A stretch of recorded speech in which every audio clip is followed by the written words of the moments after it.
क्या आप भी एग्जाम से पहले कल से पक्का पढ़ूंगा बोलते हैं? तो मिलिए राहुल से, जो पढ़ाई का सबसे बड़ा दुश्मन है। राहुल एक ऐसा स्टूडेंट जिसके लिए किताब और करेला दोनों ही बराबर थे। दोनों को देखते ही उसका मुंह बन जाता था। राहुल का मानना था पढ़ाई को इंसान को कंट्रोल नहीं करना चाहिए, बल्कि इंसान को पढ़ाई कंट्रोल करके रखना चाहिए।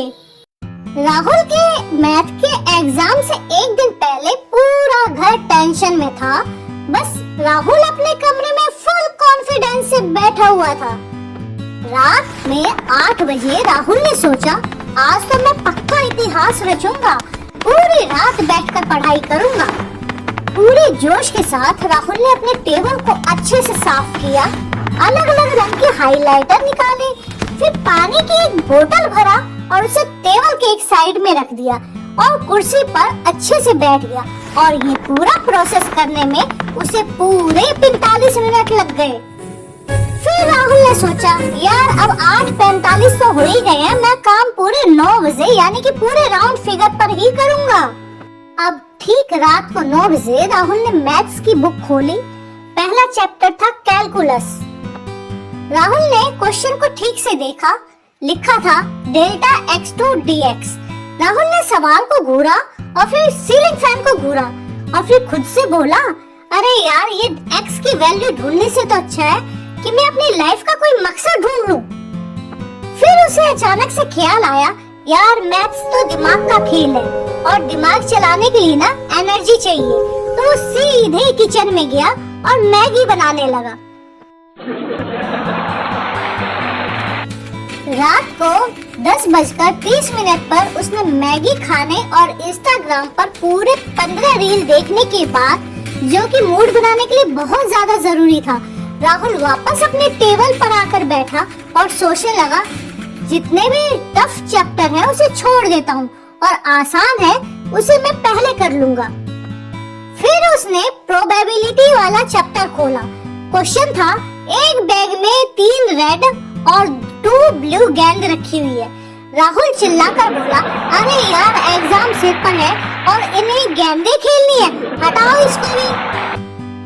और ये सब करते करते रात के 12 बज गए थे। अब राहुल को थोड़ा डर लगने लगा था। उसने अपनी क्लास के टॉपर दोस्त अमन को कॉल किया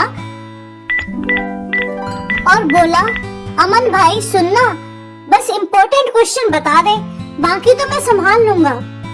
अमन ने भी उसे कहा, भाई पूरा सिलेबस ही इम्पोर्टेंट है। राहुल ने उसे गुस्से में कहा, तू तो पूरा गद्दार है, फोन रख। और फिर राहुल ने सोचा, क्यों ना मैं फॉर्मूले याद कर लूं, 5 नंबर तो मिल ही जाएंगे। और अगर टीचर को हैंडराइटिंग समझ में नहीं आए तो 2 नंबर तो वैसे भी मिल जाएंगे। पास होने के लिए 33 मार्क्स चाहिए ना, भगवान कुछ तो सेटिंग करवाएंगे ही। पर कुछ ही देर में जब 1 बज गए तो राहुल की आंखें भारी होने लगी और उसे नींद आने लगी। और उसने खुद से दुनिया का सबसे बड़ा झूठ बोला कि बस 15 मिनट की पावर नैप लेता हूँ और फिर 1:15 पर उठकर मैं 6 बजे तक नॉन स्टॉप पढ़ूंगा। फिर उसने अलार्म लगाया और आराम से सो गया। सुबह के 8:30 बजे उसकी मम्मी उसके रूम में आई और बोली, नालायक उठ जा, 9 बजे से तेरा पेपर है। राहुल हड़बड़ाकर ऐसे उठा जैसे कोई भूकंप आ गया हो। वो सुबह बिना नहाए, मुंह में ब्रश दबाए स्कूल की तरफ भागा।